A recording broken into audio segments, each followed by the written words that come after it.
세상에는 참 다양한 일들이 많이 일어납니다. 또 다양한 사람도 많이 있습니다. 좋은 일도 있지만 참 어려운 일도 많이 있습니다.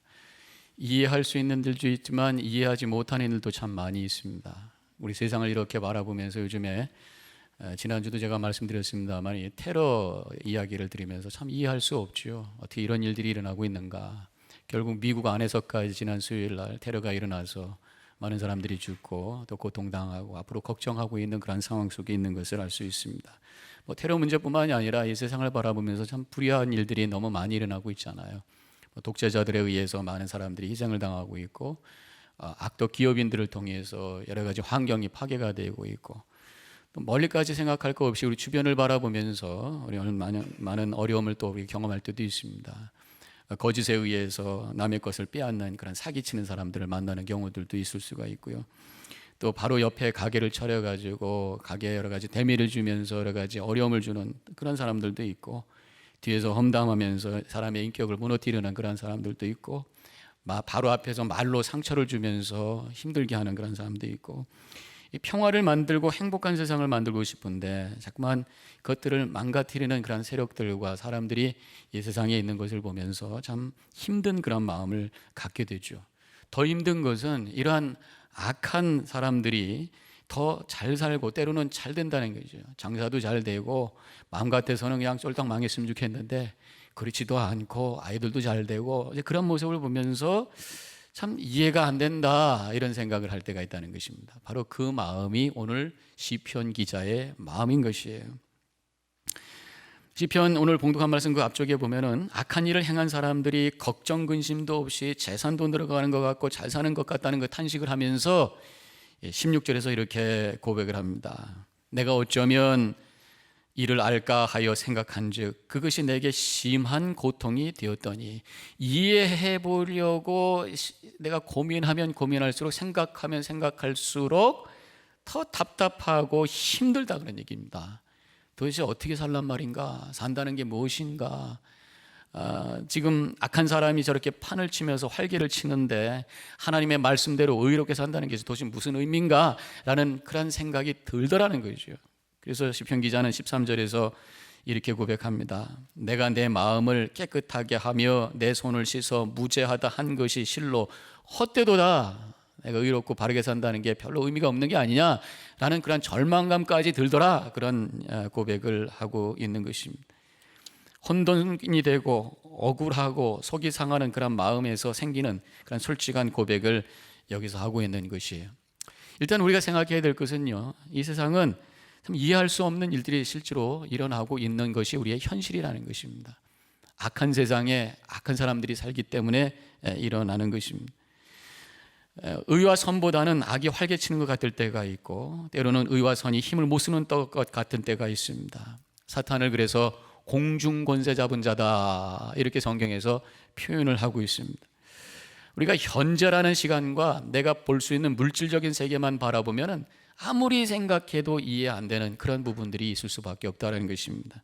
그러나 우리가 보고 느낄 수 있는 현재, 지금 여기만이 세상이 아니라는 것입니다. 영적인 세계가 있고 영원한 세계가 있어요. 우리 하나님은 현재 여기만 통치하시는 분이 아니라 영원한 그 시간과 영적인 세계까지 통치하시는 분이 우리의 하나님이시라고 하는 그 믿음을 가지고 주님을 바라봐야 되는 거예요. 그래서 우리가 이해하기 힘든 그런 상황 속에 있을 때에 그저 머리만 붙들고 씨름할 것이 아니라 결국 우리가 하나님을 바라봐야 될 줄로 믿습니다. 믿음의 사람은 뭔가 새로운 차원의 생각을 할 수 있는 그 가능성이 열려 있는 거예요. 그것이 바로 주님을 바라볼 때 일어나는 일입니다. 그래서 오늘 본문의 말씀에서도 이 시편 기자가 이 악한 사람들이 잘 먹고 잘 사는 것을 바라보면서 결국은 하나님께로 가는 것을 볼 수 있습니다. 그래서 우리가 이런 이해할 수 없는 이런 상황 속에서 제일 먼저 해야 될 것이 뭐냐, 오늘 본문 말씀을 통해서 깨달아지는 것이 성소에 들어가라 라고 하는 것을 17절에서 깨달을 수가 있어요. 17절에 있는 말씀 우리 다 같이 함께 읽겠습니다. 하나님의 성소에 들어갈 때에야 그들의 종말을 내가 깨달았나이다. 이 17절이 오늘 말씀의 가장 포인트가 되는 구절이에요.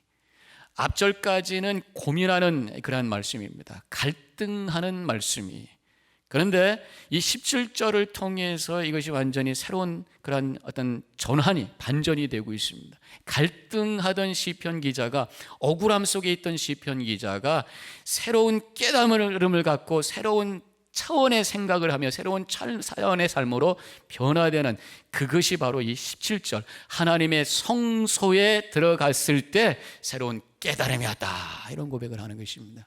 하나님의 성소라는 게 뭡니까? 성소, 성막이죠. 당시에 성막이라고 하는 것은 뭡니까? 하나님께 예배하는 곳, 바로 하나님이 계신 곳, 하나님을 만나는, 성소에 들어가라는 말씀은 예배 자리로 가라, 하나님의 자리로 가라, 하나님께 집중해라, 그래서 하나님을 만나라, 그래서 하나님의 뜻을 깨달을 때에 지금까지 이해하지 못했던 것, 내 생각과 내 머리로 이해하지 못했던 것이 새로운 깨달음으로 발견하기 시작한다. 이해가 되는 상황이 될 수 있다는 것입니다. 억울하고 화가 나고 이해되지 않는 상황이지만 하나님께 집중해서 나갈 때에 하나님의 뜻을 깨닫게 되고 새로운 생각과 마음의 지평이 활짝 열리게 된다고 하는 것 믿으시기를 주님의 이름으로 간절히 축원합니다. 우리 스스로 우리의 마음을 바꾼다는 게 쉽지 않아요. 그렇다고 누가 와서 미사역으로 설명해도 그렇게 마음이 변한다는 게 쉽지 않습니다. 사람 마음 바뀐다는 게 이건 기적이라고 하는 얘기까지 하잖아요. 왜냐하면요, 우리는요 나름대로 다 생각의 틀이 있습니다. 그 틀 바꾼다는 게 굉장히 힘들어요. 그 틀 속에서 생각하기 때문에 아무리 생각을 해도 그 안에서 머물기 때문에 바꾸기가 힘들어요. 그렇지만 하나님 만났을 때에 변화되는 역사가 일어나게 되는 줄로 믿으시기를 바랍니다. 성경에는 그런 얘기가 굉장히 많이 나오네요. 대표적인 얘기가 뭡니까? 바로 사도 바울 얘기입니다. 바울이 예수 믿는 사람들을 미워했어요. 예수 믿는 사람들을 잡아 가두거나 없애야 된다고 생각했던 사람입니다. 그래서 그들을 미워하는 마음으로, 죽이고 싶은 마음으로 달려가고 있었던 것이 바로 다메섹 도상인 것입니다. 그때 예수님을 만난단 말이에요. 예수님을 만났을 때 완전히 생각의 틀이 무너지기 시작하고 다른 각도로 보기 시작하고, 그러면서 예수 믿는 사람들을 오히려 친구로 알고 동역자로 알고 예수님을 위해서 살기로 결단하고, 오히려 예수님을 위해서 예수 믿는 사람들을 죽이려고 하던 자가 예수님을 위하여 죽는 자가 되었다라고 하는 엄청난 변화를 체험한 것은 바로 예수님을 만났을 때 가능하다라고 하는 것입니다. 지난주에 제가 어떤 목사님께서 보내주신 동영상을 보면서 그 간증을 한번 봤던 적이 있는데 은혜를 많이 받았습니다. 혹시 보신 분도 계실지 모르겠습니다만은 김진규라고 하는 미술대학 교수님이 계셔요. 근데 그분이 드로잉 그린다는 드로잉 쇼를 하는 그러한 분입니다. 교수이자 드로잉 쇼 전문가셔요. 언젠가 그 텔레비전에서도 강호동 나오는 그 프로그램인데 거기서도 나왔다고 그러더라고요. 목탄을 가지고 막 그림을 그립니다. 그러면 굉장히 짧은 시간에 그림을 그리는데 거기에 폭포가 금방 만들어지면서 불이 딱 꺼지면서 조명이 딱 나오는데 그 그림에서 실제로 파란 색깔 그 물이 쫙 흘러요. 만져보면 축축하지가 않아. 아니 무슨 마술 같은데, 아무튼 그런 쇼를 하는 사람이. 근데 이 사람이 처음에 이제 그 공연, 이분이 이런 장르를 처음 시작한 분이라고 그러더라고요. 이런 것을 개발하기 위해서 처음에 이제 투자를 해야 되는데, 공연을 해야 되는데 투자자를 찾기가 힘든 거예요. 그래서 자기 주머니로 시작을 하면서 마음대로 처음에 안 되죠. 그러면서 빚도 지게 되고 스트레스가 생기고 여러 가지가 어려움이 오기 시작합니다. 열심히는 했는데 결과가 좋지 않아요. 그러다 보니까 우울증이 오게 되고, 우울증이 깊어지다 보니까 공황장애라는 게 생깁니다. 그러면 사람들 앞에 나가지도 못하고 갑자기 어느 순간에 어택이 오면은 몸이 빳빳해지고 심장이 막 뛰기 시작하고 헛것이 보이고 정말 죽을 것 같은 그런 상황까지 가는 그런 상황이 되어버리고 만 거예요. 근데 이분은 교회를 다니지 않았습니다. 오히려 교회 다니는 누이와 그 조카들을 향해서 핀잔도 하고 야단도 치기도 했던 분입니다. 근데 그 누이가 믿음이 좋았어요.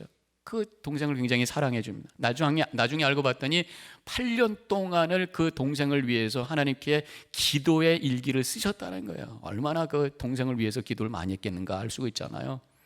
근데 이 김진규라고 하는 분이 공황장애로 너무너무 힘들어서 죽을 것 같은 그런 상황이 됐을 때 결국 그래도 자기를 케어하는 누이를 향해 갑니다. 그 누나를 향해서 누나 나 좀 도와줘 그렇게 하면서 그 집을 찾아가게 되죠. 그때 이 누이는 이 동생을 데리고 교회를 갑니다.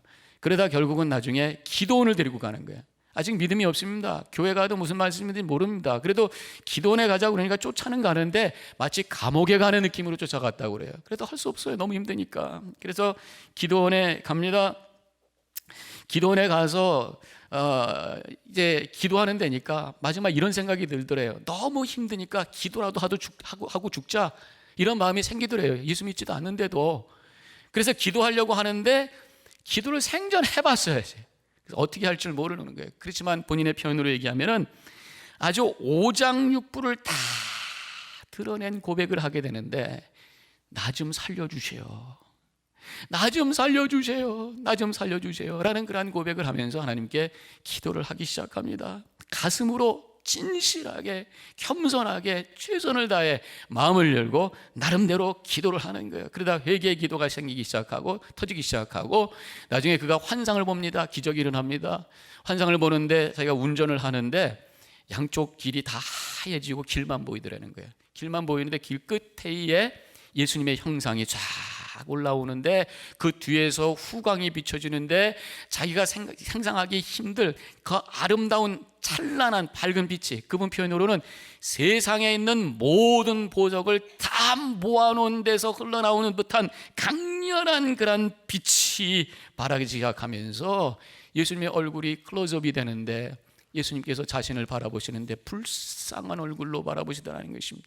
그리고 눈에는 천국이 보이더라는 거예요. 그래서 이분이 주님 정말 살아계셨군요 라고 하는 고백을 하면서 믿음을 고백하게 됩니다. 그 순간에 그 마음이, 뭉쳐 있었던 그 마음이 마치 실타래가 풀어지는 것처럼 촤락 풀어지면서 막혔던 마음이 열려지기 시작하고 눌렸던 마음이 풀어지기 시작하면서 막 몸이 굳었고 힘들었던 그 공황장애가 이제 사라지기 시작하고, 오히려 주님께서 나를 사랑해 주신다는 그런 믿음 속에서 기쁨이 회복되기 시작을 하면서 이제 예수를 믿게 됐고 삶이 변화되기 시작했다는 것입니다.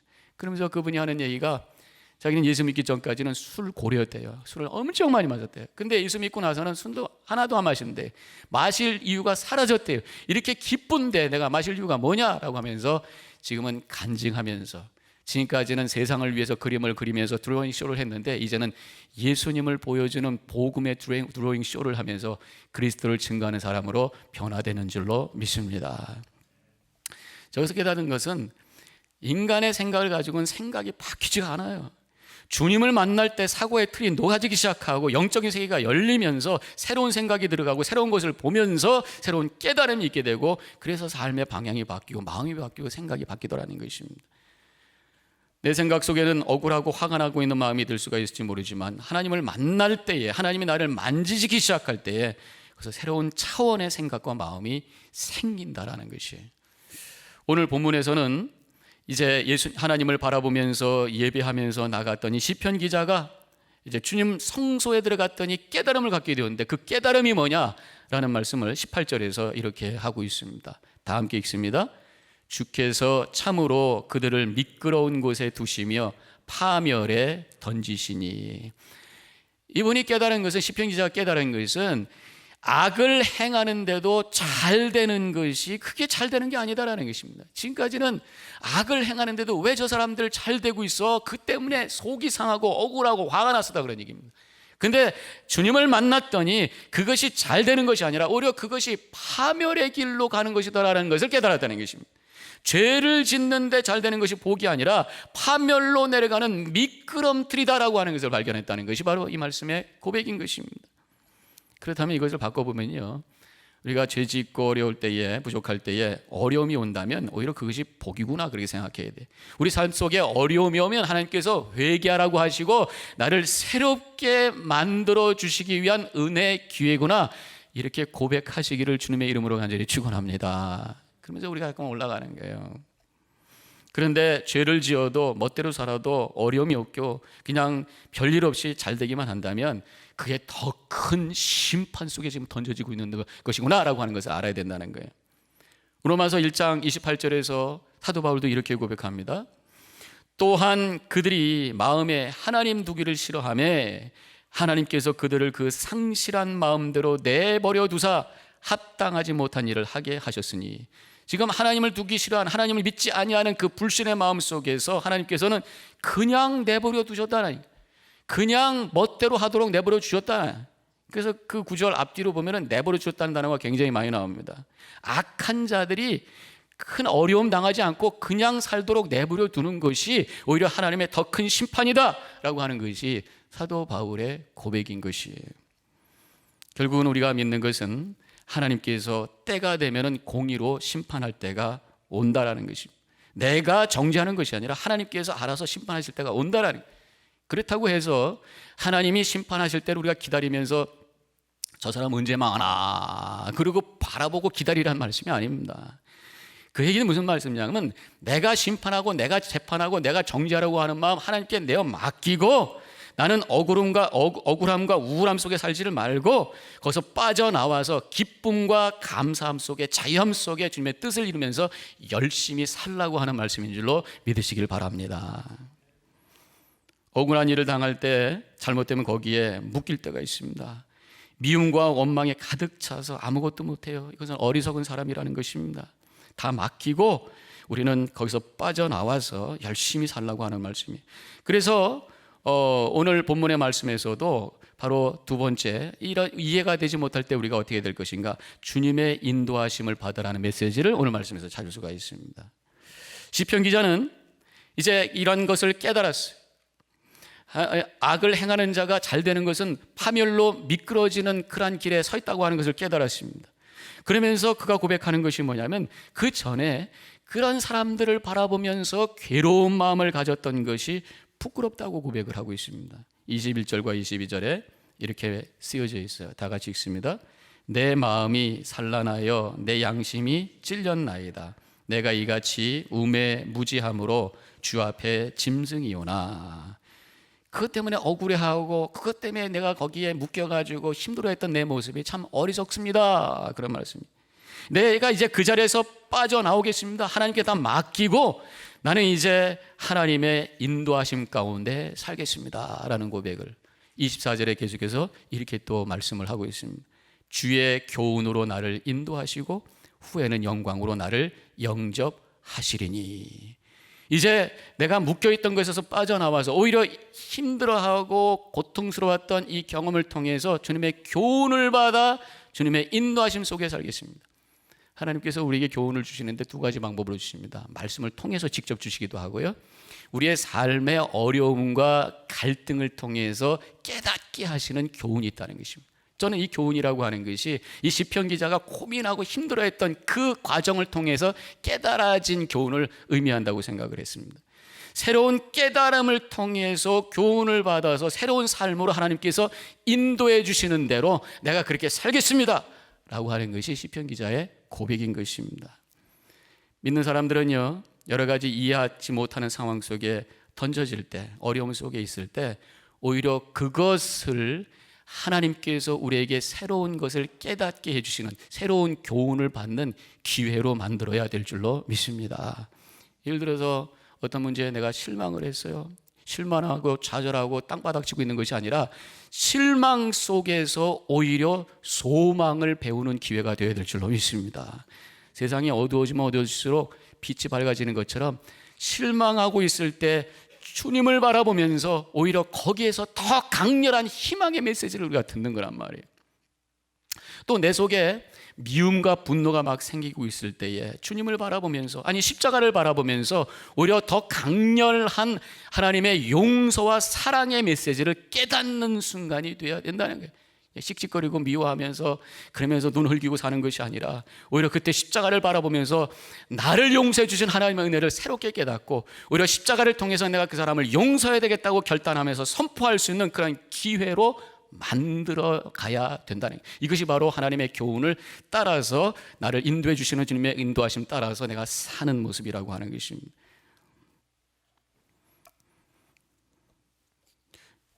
지금 우리 교회 그 기쁨의 언덕 교재 보면 뒤에 글이 좀 몇 가지 나오는데, 저는 그 글 중에 하나를 읽으면서 가장 큰 미움 속에서 오히려 용서의 교훈을 깨달아 선포하는 사람들의 이야기를 들을 수가 있었어요.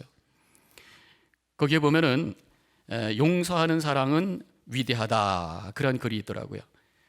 거기에 ISIS에 의해서 쫓겨난 난민촌에서 살고 있는 어린 아이와 인터뷰를 했던 기사 내용이 있습니다. SAT7이라고 하는 그 크리스천 아랍 방송이 있는가 본데 거기 있는 기자가 와서 미리암이라고 하는 10살짜리 아이하고 인터뷰를 합니다. 너 지금 힘들지? 아이시스 그 사람들 굉장히 밉지? 뭐 이렇게 질문했던 것 같아요. 그랬더니 그 아이가 이렇게 대답합니다. 성경에 내 이웃을 사랑하고 원수를 미워하라는 말을 들었으나 나는 너에게 이르노니 너희 원수를 사랑하며 너희를 박해하는 자를 위하여 기도하라고 하는 말씀을 하셨으니까 저도 그들을 용서할 거예요. 용서해 달라고 하나님께 기도할 거예요. 그렇게 대답을 하는 거예요. 기자가 너무 어린아이의 입에서 그런 말이 나오니까 깜짝 놀라서 생각해봐. 네가 살던 집에서도 이렇게 도망 나왔고 친구들도 다 없어졌고 너 이렇게 고생하게 만들고 이런 사람도 너 용서할 수 있어? 네, 나는 그들에게 어떤 행동도 하지 않을 거예요.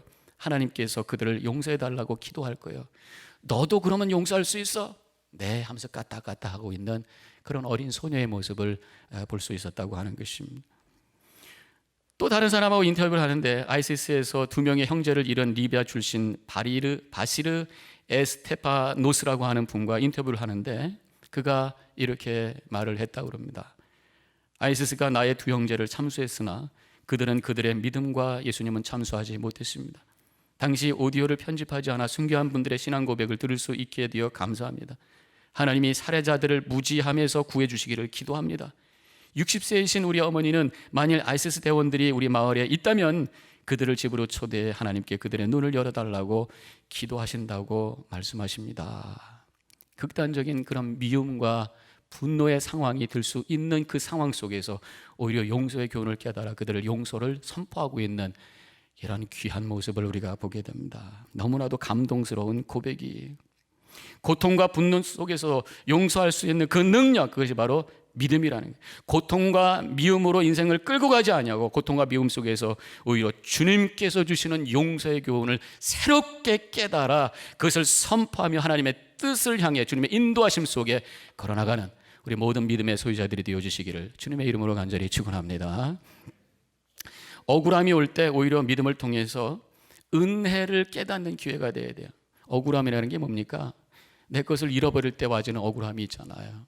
그것이 또 아픔이잖아요. 누가 어떻게 잘못해서 내 재산을 잃게 했다든가, 누가 나를 뒤에서 흉을 봐서 내 인격이 좀 잃게 되었다든가, 그때가 바로 내가 받은 것이 얼마나 많은 것인가를 생각할 때라. 잃어버린 것 때문에 내가 힘들어하고 고통스러워하고 하는 그때가 우리 믿는 사람들은 오히려 주님께서 나에게 주신 것이 얼마나 많은가라고 하는 것을 찾고 고백하는 순간이 되어야 된다는 거예요. 원래 우리 믿음이라고 하는 것은 역설이잖아요.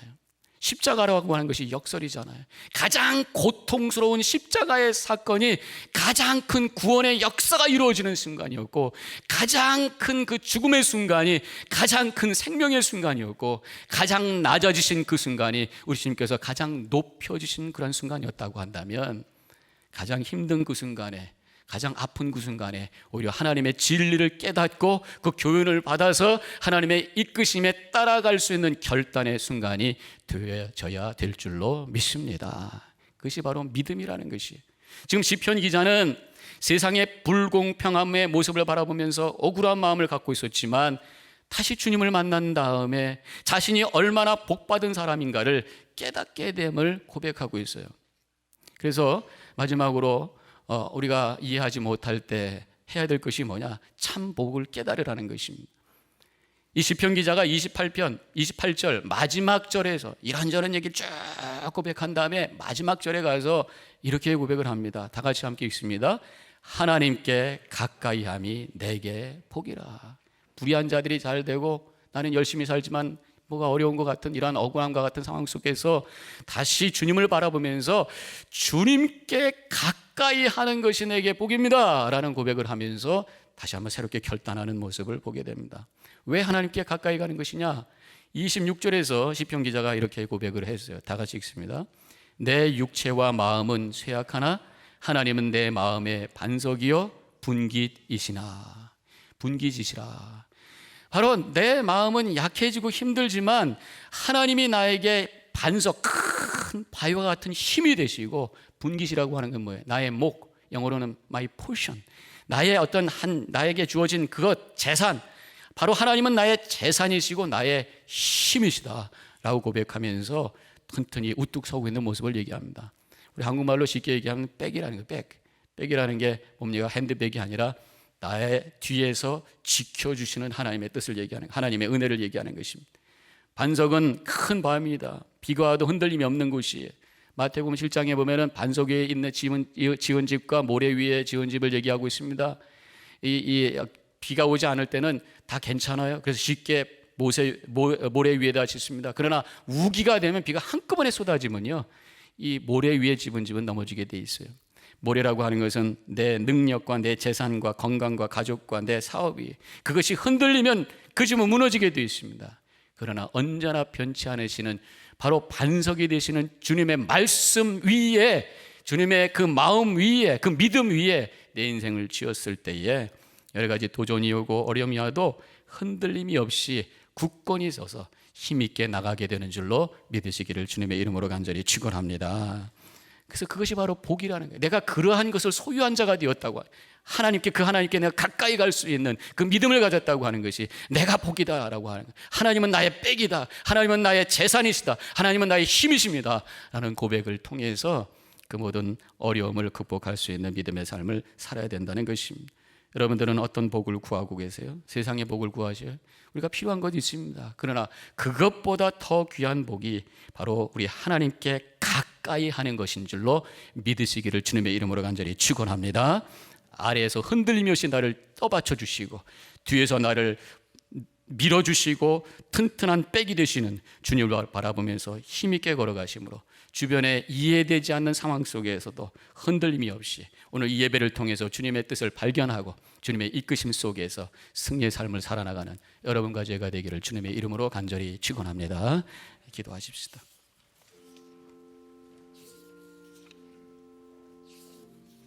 오늘 말씀을 되돌아보면서